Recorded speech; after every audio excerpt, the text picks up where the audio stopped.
מאזין לזאת.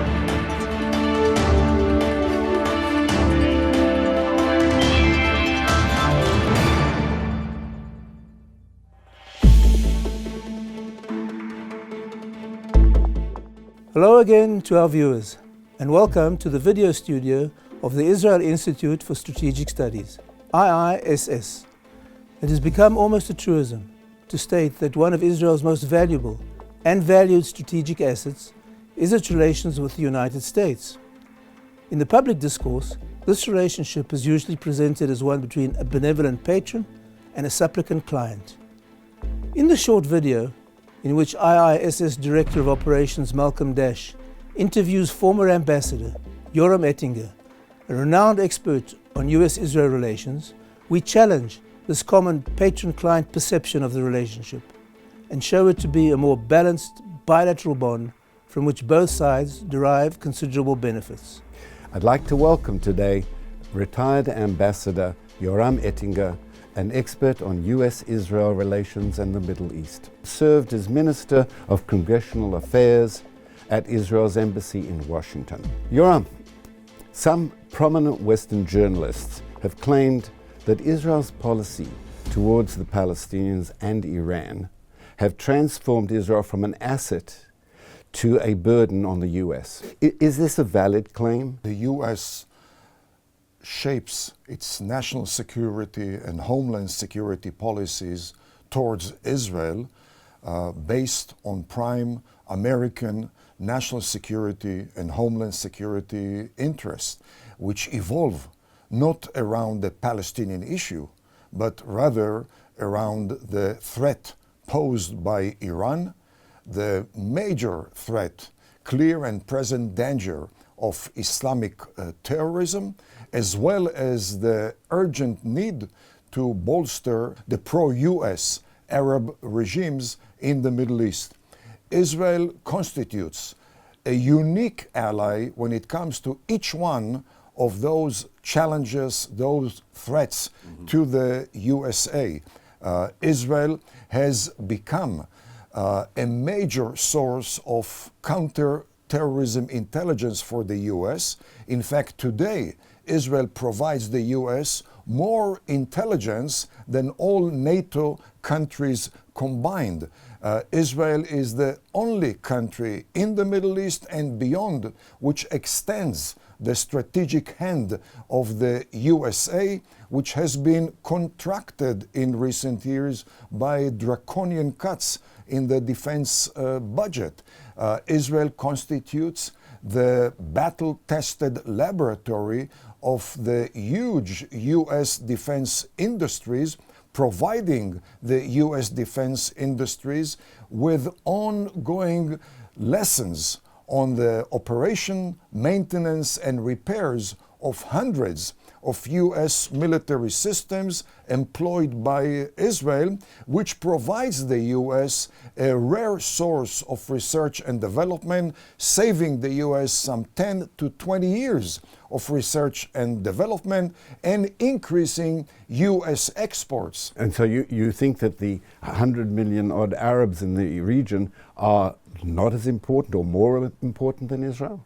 Well, there's no conflict between tight relations between US and Arab countries on one hand and very, very wholesome collaboration with Israel on the other hand. And the fact is that Israel's cooperation today with Egypt, Jordan, Saudi Arabia, the Arab Emirates, Kuwait, and Bahrain are at an all-time high.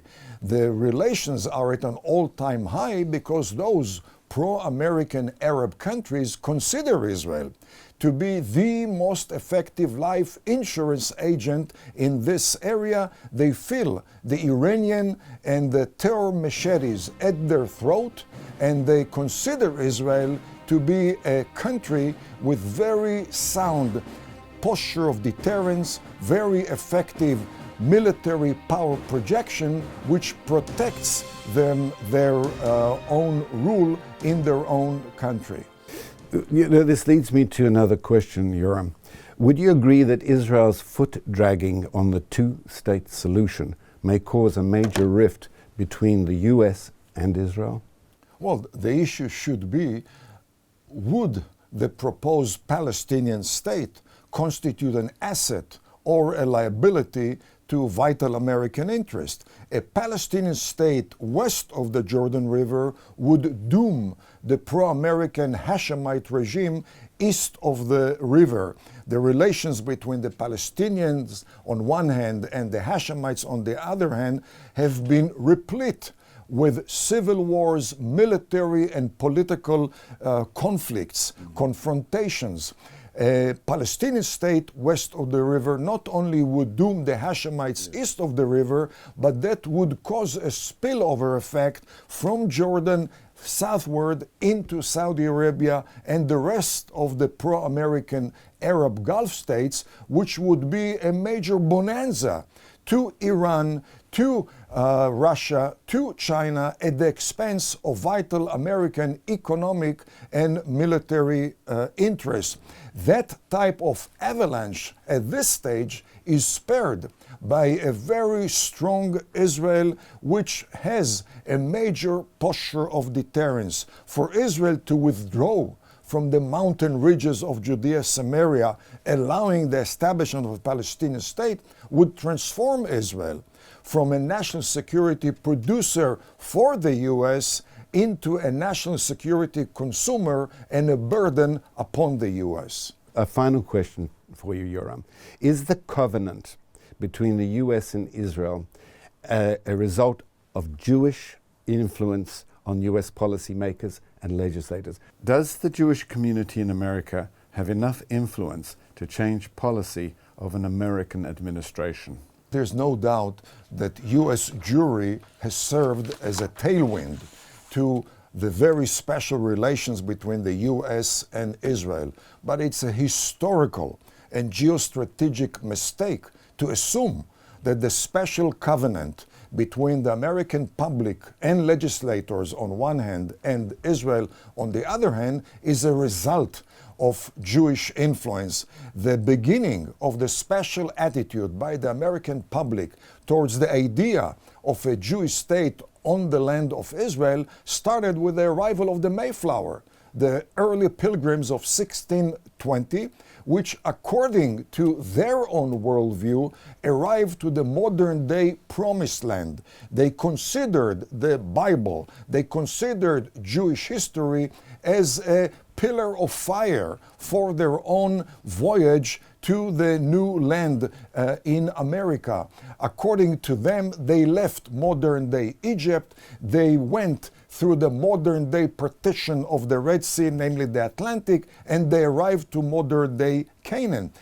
For instance, when you walk into the halls of Congress at the chamber of the House of Representatives, in front of the Speaker of the House, there is the bust of Moses. When you walk into the chamber of the U.S. Supreme Court, there are 8 statues and engravements of Moses and the 10 Commandments. When you observe the litany of legislation on Capitol Hill enhancing U.S.-Israel relations, I cannot think of a single one which was initiated by a Jewish legislator. All of them have been initiated by Christian legislators, non-Jewish legislators. So the evangelical community is very important to Israel. It's not only the evangelical, it's the conventional Christian community of America, which has always considered Israel to be a special entity. The Jewish state in the Middle East has been part of the American ethos, which has forged very special ties between the American constituent and the land of Israel. And since, according to the American political system, it is the constituent who is the major crux of the whole system, therefore the 435 members of the House and the 100 members of the Senate have always expressed the will of the people, which means roughly 70% support on Capitol Hill of enhanced cooperation with Israel, which corresponds to roughly 71% favorability of the Jewish state in the eyes of the American public. Yoram, there's no doubt that your insights have been most beneficial to our viewers. Thank you very much for this interview, and I look forward to you appearing once again on IISS videos. It's my pleasure, and it's mutually beneficial, just like U.S.-Israel relation. They're two straight, mutually beneficial, win-win ties.